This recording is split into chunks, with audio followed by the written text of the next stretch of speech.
请你现在摊开双手看一看，你有多久没有好好端详这双青筋凸起、长满老茧的手了？甚至你心里是不是偶尔会有些嫌弃它？尤其是为了家庭操劳了大半辈子的女性朋友，每次看到别人白皙柔嫩的双手，心里总会有一丝说不出口的失落。你可能觉得这双粗糙的手是岁月留下的惩罚，是自己生来就是劳碌命的苦相。但今天我要告诉你一个让人热泪盈眶的佛法真相，这双被你嫌弃的手其实是你前半生积累下来的功德账本，它不仅不是遗憾，更是为你开启人生下半场深厚福报的终极密码。今天的内容，我们就要把这个被所有人误解了一辈子的身体密码彻底讲清楚、讲透彻。这个频道不说那些会让你感到焦虑的废话，我们只分享真正能让你在人生下半场走得有尊严、有底气的心境转变与人生智慧。手在传统文化与佛法修行里，从来都不只是一个身体器官，它是你这个人与这个世界之间最直接的连结。你用手去创造，用手去付出，用手去保护，用手去给予。你这一生做过的所有事情，扛过的所有重担，给予过的所有爱，全部都清清楚楚地刻在了你的手上。脸呈现的或许是你先天的命格，但手呈现的却是你后天一步一脚印，用真实的行动书写出来的命运篇章，更是你心性修养的展现。接下来就让我们一起走进这双慈悲手背后那震撼人心的因果真相。在我们手部所有的变化里，最让中年朋友介意的大概就是青筋暴起了。随着年纪增长，手背上、手腕上的青筋变得越来越明显，越来越突出。有时候隔着老远就能看见那几根清晰的线条蜿蜒在薄薄的皮肤之下。很多女性朋友对这个特征非常敏感，总觉得青筋暴起让手看起来很苍老，充满了劳碌命的苦相。甚至有人在夏天还会特意穿着长袖，或者戴上那种花花绿绿的防晒袖套来遮掩。但今天我想先跟你讲一个发生在我们现代社会里无比真实的故事，你仔细听听，看看能不能在里面找到自己的影子。有一位年近60的母亲，本该是退休享清福的年纪了，但几年前儿子创业失败，不仅赔光了积蓄，还背上了一笔不小的债务。为了帮儿子渡过难关，这位母亲拿出了自己的养老金。不仅如此，她还主动把年幼的孙子接过来照顾，让儿子跟媳妇能安心去外地打拼还债。每天清晨，天都还没亮，整座城市还在沉睡，她就得套上一件薄薄的防风外套，牵出那台骑了10几年的老机车。冬天的清晨，冷风像针一样钻进袖口，他冷得直打哆嗦。到了夏天，那种闷热潮湿的气候更是折磨人，常常连衣服都还没干透，穿在身上黏糊糊的，但他还是咬着牙发动了引擎。他骑着车穿梭在狭窄的巷弄里，路灯把他的影子拉得很长很长。到了早市，地板总是湿漉漉的，空气中混杂着鱼腥味和熟食摊的香气。为了省下几块钱，他弯着腰在菜摊前挑挑拣拣，和熟食的老板讨价还价。傍晚的时候，巷口远远传来了熟悉的垃圾车音乐声，他总是急急忙忙地提着大包小包的回收物往外冲，一边把纸箱压平，一边和口子边头尾的邻居点头打招呼。邻居们总说：“阿桑，你怎么这么拼了？少做一点了。”他只能苦笑着说：“就当作是运动啊。”其实转过身，他的腰酸得几乎直不起来。买完菜回家的路上会经过街角的土地公庙，他总会停下车，提着沉重的菜篮走进去，点一炷香，双手合十。他从来不为自己求什么轻福，嘴里喃喃念着的全是祈求神明保佑儿子的事业能挺过难关。那些沉甸甸的塑胶袋挂在机车把手上，也深深地勒在他的手腕上，勒出一道道红印子。回到家，他舍不得用热水，把双手泡在冰冷刺骨的水槽里洗菜、洗碗、洗衣服，日复一日，年复一年。几年下来，债务终于快还清了，孙子也平安长大了。但这位母亲原本丰润的手背上，却因为长期的负重与冰冷的刺激，浮现出了一条又一条粗大的青筋。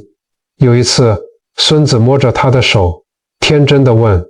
奶奶，你的手背上为什么有这么多条小虫子啊？”那一刻，这位母亲赶紧把手缩了回来，眼眶红了。她觉得自己的手好丑，觉得自己这辈子就是个没有福气的劳碌命。但这真的是劳碌命吗？在佛法的智慧里，这绝不是没有福气，这叫做代受。什么是代受？代受就是菩萨行，是心甘情愿地替众生，替你爱的人去承担他们原本该受的苦难与业障。做父母的为了孩子挡下了多少本该落在孩子身上的波折，做子女的为了年迈的双亲又默默扛下了多少重担。每一次你的双手为家人付出，每一次你咬着牙撑起这个家，你都是在把他们的苦转移到自己的身上。在佛教经典律藏之中，记载着这样一个令人动容的公案。当年佛陀在舍卫国的干树给孤独园修行，僧团里有一位比丘得了非常严重的重病，他的全身长满了恶疮，流脓流血，散发出极度难闻的恶臭。因为实在太臭了，连平日里一起修行的师兄弟们都纷纷避开他，没有人愿意靠近去照顾他。这位病重的比丘只能孤零零地躺在角落，痛苦呻吟。这个时候，佛陀知道了，佛陀那是何等尊贵的世尊，但他却没有任何犹豫，亲自来到了这位病僧的床前。佛陀默默地卷起了自己的衣袖，他亲自打来了温水，用自己那双曾经转动无上法轮的手，沾着水，一点一滴地为这位比丘清洗身上的脓血与污垢。佛陀的双手没有嫌弃那难闻的气味，没有避讳那肮脏的恶疮，他用最极致的行动展现了什么叫做真正的慈悲，什么叫做无私的承担。故事讲到这里，我们再回头看看你手背上的那些青筋，那是你在无数个日日夜夜里，为了家庭高负荷运转，为了所爱之人倾尽全力的印记。那些在闷热潮湿里流下的汗水，那些在街头巷尾为了生活弯下的腰，在佛法看来都是在历尽练心。每一次的低头都是在消除过去的业障，每一次的辛劳都是在为家人积累无形的福报。那是你把家人的业障与苦难扛在自己身上的铁证。每一次你在冷水里洗碗，每一次你提着重物走上楼梯，每一次你为了这个家操碎了心，你的气血都在为了这份爱拼命地奔涌着。那些青筋就是爱与慈悲流淌过的河道。你的手或许没有佛陀那样能转动法轮，但你为家人清洗衣物、烹煮三餐的那双手，和佛陀为病僧洗浴的那双手，在慈悲的本质上是完全一样的。你用自己的半生行了最踏实的菩萨道，所以那几根让你自卑的青筋，其实是你功德账本上最诚实的记录。它不是你人生的遗憾，它是你前半生最值得骄傲的勋章。说到这里，我想请问屏幕前的你，你的手上有明显的青筋吗？那些青筋的背后藏着你为家人挡下的哪些风雨？藏着多少无声的爱，请你不要再嫌弃他们。下次看见这些青筋时，请在心里默默地告诉自己，这不是劳碌，这是我此生最深刻的慈悲。说完了青筋，我们接着来看看手上那第二种最容易让人感到自卑的特征，那就是掌心里一块又一块的厚茧，以及摸起来粗糙，甚至有些刮手的皮肤。很多朋友，尤其是操持家务的女性，或者是靠劳力撑起一个家的男性，在和别人握手的时候，总会下意识地缩一下，因为怕自己那双粗糙的手去刮到别人细嫩的皮肤。那种小心翼翼的背后，藏着深深的无奈与自卑。我们总以为手越白嫩，代表这个人越有福气，代表他生来就是享清福的命，而长满厚茧的手就是底层的、劳碌的、没有福报的象征。但真的是这样吗？让我们先来看两个生活在我们身边非常典型的现代人对比，你看看究竟是哪一种生活更贴近真正的福报。第一位是一个总想着走捷径的中年人，他四处钻营，总想靠着投资理财一夜暴富，或者靠着攀附别人来过上好日子。他成天坐在冷气房里，十指不沾阳春水，双手保养得白皙柔嫩。可是他每天都在滑着手机屏幕，到处打听哪只股票会涨，哪里有轻松赚钱的门路。如果你仔细去观察他的眼神，你会发现他充满了惶恐与焦虑。他的心像浮萍一样，每天跟着数字上上下下，永远像是在半空中悬着，连一个安稳觉都睡不好，更别提拥有内心的平静了。第二位是街角那间小面摊的老板娘。清晨4点，整条街都还是暗的，她的面摊就已经亮起了温暖的黄光。南部老家的夏天，太阳毒辣得很，面摊没有冷气，只有几台老旧的电风扇在头顶上呼呼地吹着，但吹出来的全是热风。那口巨大的铁锅里，大骨汤正咕噜咕噜地滚着，白色的蒸汽在冷空气中弥漫开来。他每天要去传统市场的猪肉摊，挑选最新鲜的黑猪大骨，提着几十斤重的骨头，双手被勒出深深的红印。回到摊位上，他熟练地抓起一把面条，丢进滚水里，另一只手拿着长筷子快速搅拌。中午是用餐的尖峰时刻，客人络绎不绝，有刚下工的泥水师傅，也有刚接完小孩下课的妈妈。大家坐在骑楼下，一边擦汗一边吃面，嘴里还聊着最近菜价又涨了，或是哪里又在铺马路。老板娘总能笑着端上桌，准确地记住王先生不要香菜，李太太面要煮烂一点。有时候遇到手头紧的客人，她还会偷偷多切2块豆干送过去，笑着说今天卤的比较多，帮忙吃一点。当热汤的蒸汽扑上面孔，当沉重的汤桶一次又一次被搬起，他的双手早就布满了一层又一层黄褐色的厚茧，关节也因为长期的劳动而变得粗大，那些茧硬得像石头一样。但是当客人吃完面，满足地说一句“老板娘，你煮的面真好吃”的时候，他脸上的笑容是无比踏实的。这种在滚烫面汤旁的坚守，这种对过路客人的慷慨与包容，不正是佛家说的广结善缘吗？那双长满厚茧的手，不仅撑起了自己的家，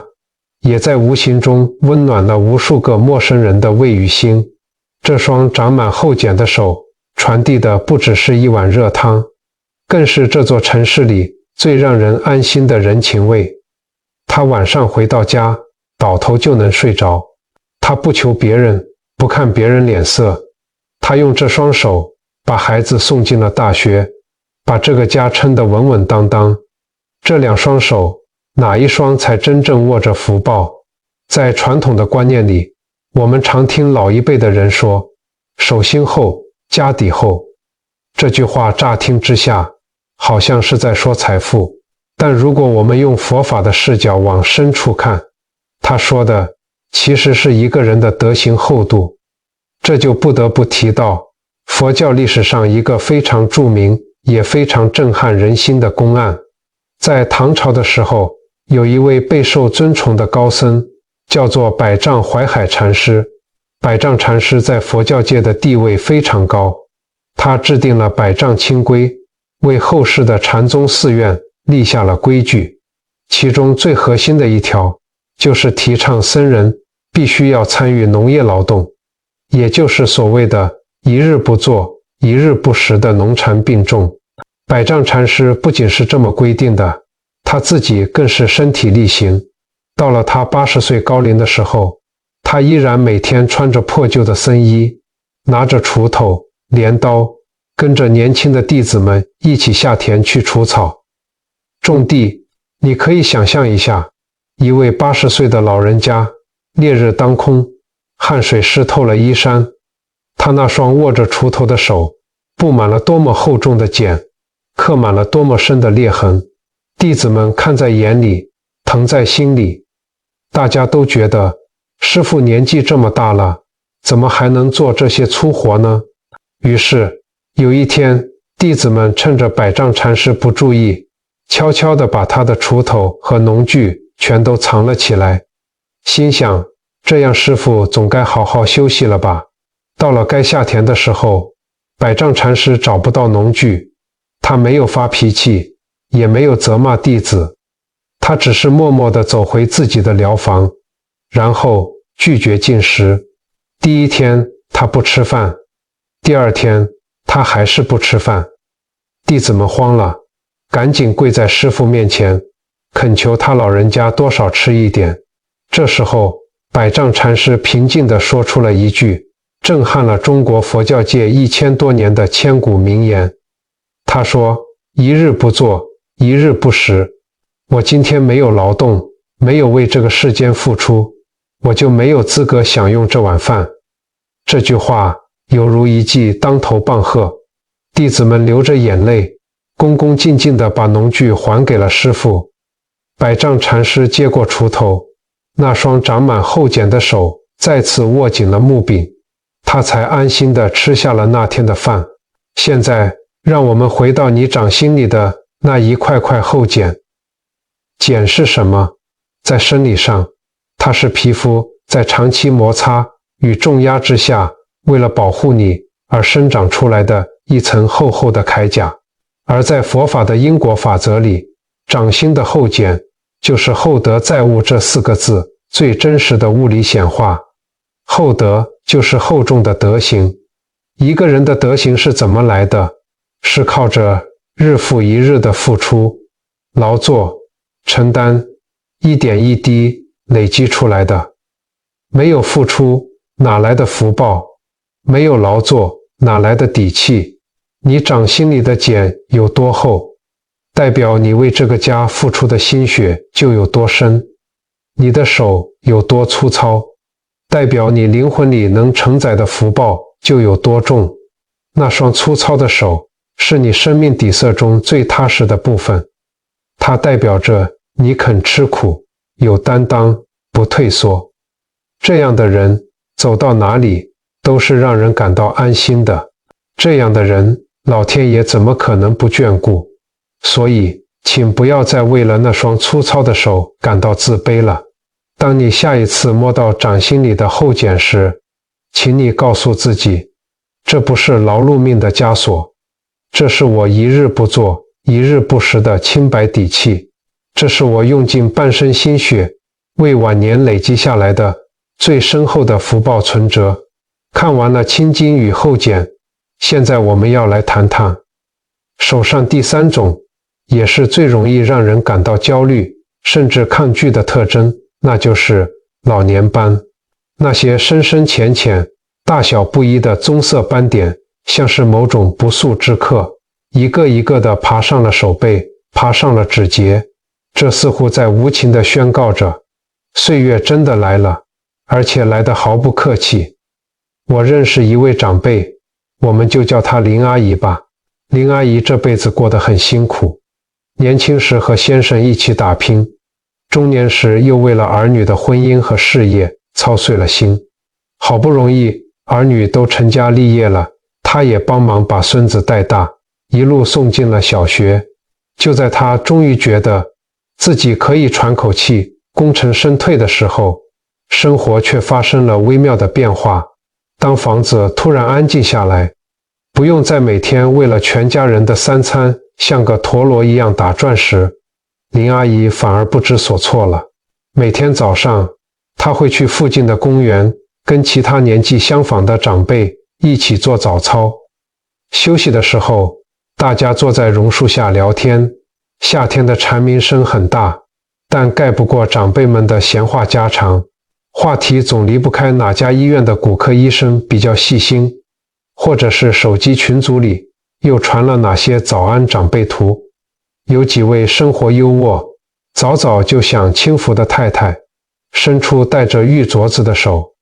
那双手白白净净的，几乎没有岁月的痕迹。他们笑着说，最近又去哪里喝了下午茶，哪里的花季又开始了。林阿姨低头看了看自己的手，上面不知不觉间已经爬满了大小不一的棕色斑点。她回想起这30多年来，每到过年过节，为了准备一大家子的年夜饭，那双手在厨房里挨过多少次热油的喷溅。为了省下几步路的公车钱，她牵着小孙子走在毫无遮蔽的大太阳底下，任由毒辣的阳光曝晒。这块土地的阳光总是特别咬人，晒在皮肤上会发痛。有时候碰到台风天，外面狂风暴雨，他还要冒着雨去菜市场抢几把青菜，整双手泡在雨水里冻得发紫。这些斑点就是这么一年一年，一场雨一场旱烙印下来的。可是看着别人的手，林阿姨还是感到无比焦虑。她觉得自己才刚刚要开始享受人生，怎么手就变得这么老了呢？每次出门，她都觉得别人在盯着她的手看，于是她瞒着家人，花了一大笔钱去医美诊所打雷射，满心期待能换回一双漂亮的手。可是因为她的皮肤经过多年的操劳，本来就比较脆弱，雷射之后反而发炎、红肿、脱皮，甚至比以前产生了更黑的色素沉淀。林阿姨看着自己越弄越糟的双手，心里有一种说不出的闷。她觉得自己苦了一辈子，到头来连老天爷都不愿意给她留一点体面。她整天闷闷不乐，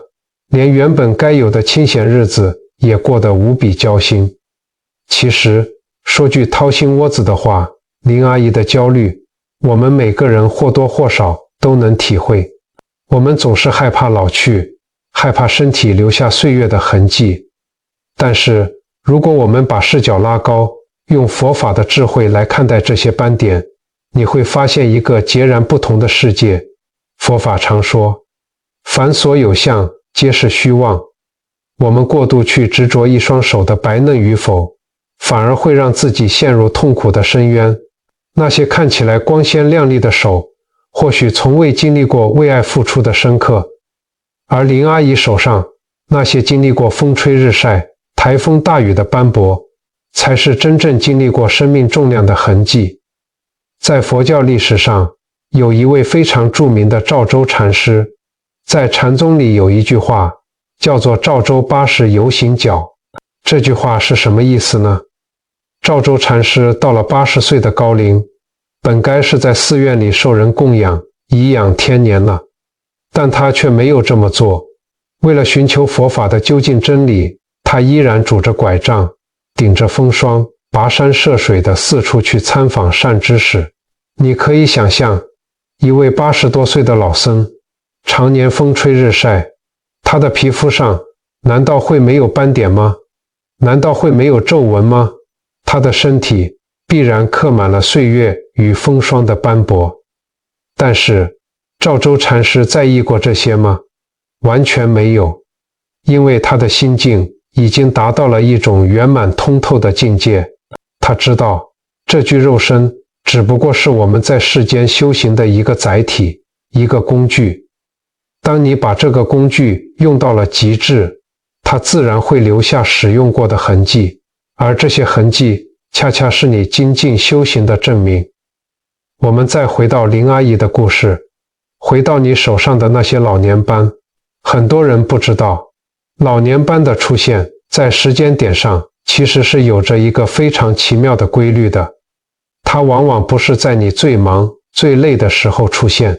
它总是集中出现在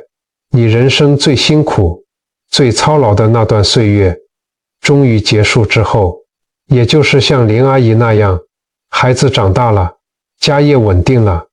人生最重的那个担子终于可以稍稍放下的时候。这个时间点在佛法的因果法则里是一个非常重要的转折节点。佛家有一个概念叫做业力清算，我们不要听到清算两个字就觉得害怕。这里的清算指的是一种结算与显化，你前半生所有的操劳，种下的所有善因，默默付出累积的所有阴德，到了一定的时机就会开始进行结算。这些斑点的出现，在某种意义上正是这个因果结算开始的物理信号。你的身体正在用这种方式告诉你，前半生的苦劳已经告一段落了，你替家人扛下的业力已经圆满了。接下来是老天爷开始为你结算福报的时候了。所以当你看见手上的老年斑时，请不要像林阿姨那样用嫌弃焦虑的眼神去对待它，你要用一种感恩而从容的心去接纳它，去理解它背后那个深刻的因果信号。这不是衰老，这是你苦修半生的节点，是你人生下半场准备迎接轻福的开始。但是光是知道这个信号还不够，很多人明明已经到了可以享福的年纪，手上也出现了这些结算的信号，但为什么日子还是过得苦哈哈，心里还是充满了委屈和不甘呢？那是因为他们的手虽然放下了重担，但他们的心却还死死地抓着一样东西不放。这个东西不放下，真正的福报就永远无法显化。这就是我们接下来要为大家揭开的，能让双手真正从慈悲手蜕变成福报手的终极心法。前面我们说到，很多人明明已经把家里的重担放下了，手上的斑点也发出了福报结算的信号，但是为什么他们的日子还是过得眉头深锁？为什么心里总是充满了委屈、不甘心，甚至是怨气呢？答案其实很简单，因为他们的手虽然松开了，但他们的心却还死死地抓着一样东西不放。这个东西叫做执念。我们很多人前半生的付出其实都是带着执念的，我们总会在心里暗暗地计算，我为孩子牺牲了这么多，孩子长大后应该要孝顺我，我为伴侣付出了大半辈子，伴侣应该要感激我，体贴我，我为这个家做牛做马，家人应该要懂得珍惜。当这些我们认为理所当然的应该得不到回应的时候，委屈就来了。你觉得自己的付出被糟蹋了，觉得没有人懂你的辛苦，于是你的眉头越来越紧，你的双手也总是不自觉地紧握着，整个人的气场变得无比沉重。这种带着执念、带着交换条件的付出，在佛法的因果角度来说是不够纯粹的。因为不纯粹，所以哪怕你做了100分的善事，最后能结算出来的福报也大打折扣了。那么真正能结算出最丰厚福报的善因是什么样的呢？在佛法里，这叫做无相布施，或者叫做三轮体空。这几个字听起来好像很深奥，但其实非常简单，用白话文来说就是给予，但是绝对不执着于回报，给出去了，就让它像水一样流走，不追讨，不计算，不在心里记上一笔账，更不等待对方的报答。你为家人煮一顿饭，不是为了听他们说一句谢谢，而是因为你想煮，因为看他们吃得健康，你自己心里就高兴。高兴完了，这件事就过去了，这就是无相布施。当你不再执着于回报的时候，你的心就真正自由了。这时候，你在宇宙中累积的善因，才是能量最高、最纯粹的。老天爷给你的回馈，也将会是超乎你想象的丰厚。这也是为什么一个人的心境真正平和之后，他的手会开始产生一种奇妙的变化，原本紧绷的青筋会开始慢慢舒缓，原本粗糙龟裂的皮肤会渐渐变得柔软、温润，因为心放下了，手就软了，手软了，福气才进得来。这就是从慈悲手真正蜕变成福报手的关键。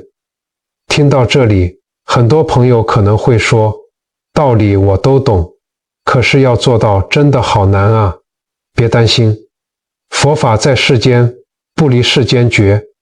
修行不是要你跑到深山里去打坐，修行就在我们每天的日常起居里。今天晚上，我邀请你跟着我一起做下面这3个微小的行动。只要你愿意开始做，你的这双手就会开始不一样。第一个行动叫做睡前3分钟的关心护手。今天晚上睡觉前，请你挤一点护手霜或者普通的乳液，在双手上慢慢的按摩，不要急，就花3分钟的时间，把手背、掌心、每一根手指头、每一个指节都仔仔细细地按摩到。在按摩的时候，把你的注意力全部放在这双手上，去感受掌心的温度，去感受皮肤被滋润的触感，然后在心里轻轻地对这双手说一句：谢谢你，谢谢你这半生为我和家人做的一切，你辛苦了，现在我会好好照顾你。这个小小的动作是在帮你把流失的能量收回来，是在告诉你的身体，我接纳你了，我爱你。第二个行动叫做放下应该的练习。从明天开始，当你为家人做任何一件事的时候，比如洗衣服、切水果，做完之后，在心里对自己说，这是我心甘情愿做的，做完就圆满了。不要去等家人的一句谢谢，也不要去想他们有没有看见，把那句他们应该要感谢我从你的脑海里删除。做完了，就转身去喝杯茶，去看个电视，去过你自己的生活。第3个行动叫做温水的觉察。中年以后，气血循环变慢，手容易冰冷。从现在起，洗碗、洗菜、洗手，请尽量用温水。当温热的水流过你的双手时，请你闭上眼睛，感受那股暖意，让那股温暖从指尖一直传递到你的心里。手暖了，心就跟着暖了，心暖了，那些乱七八糟的烦恼和执念自然就化解了。这3个小小的行动，不只是在保养你的双手，更是在修持你的心性，让你的心一点一点地切换到真正的享福模式。好，今天的智慧分享，我们也慢慢走到了尾声。让我们把今天所有听到的、感受到的凝聚成最后这一段话。请你再看一眼你那双粗糙的手，看看那几根抱起的青筋，看看那几块磨出来的厚茧，还有那几个悄悄爬上来的老年斑。请你深深地记住，它们绝对不是你人生的遗憾，它们是你半生以来最诚实的功德账本，是你替家人挡下每一场劫难的铁证，更是老天爷亲手为你盖下的应得福报的印章。你不欠任何人一双漂亮白嫩的手，你只欠你自己一份迟来的感谢和一个从此以后好好善待自己的承诺。从今天起，好好照顾你的手，不是为了让它变好看，去迎合别人的眼光，而是因为它真的值得。因为那双手承载了你这一生最沉重也最伟大的爱，它也将在你的人生下半场为你稳稳地接住老天爷为你精心准备的那份丰厚回报。在智慧与修心的道路上，我们都是结伴同行的行路人。如果今天这支影片让你对自己这双操劳了半生的手有了一份全新的敬重与心疼，如果你觉得心里那块沉重的石头稍微放下了一点点，请你帮我点一个赞，并且订阅频道，开启小铃铛，让更多真正有温度、有深度的佛学智慧能在你最需要的时刻准时出现在你的面前。最后，我想邀请屏幕前的你在留言区打出这4个字：慈悲有福，让这4个字成为我们今天共同许下的美好心愿，让每一位点进这支影片的朋友都能在留言区感受到这股温暖、强大的正向磁场。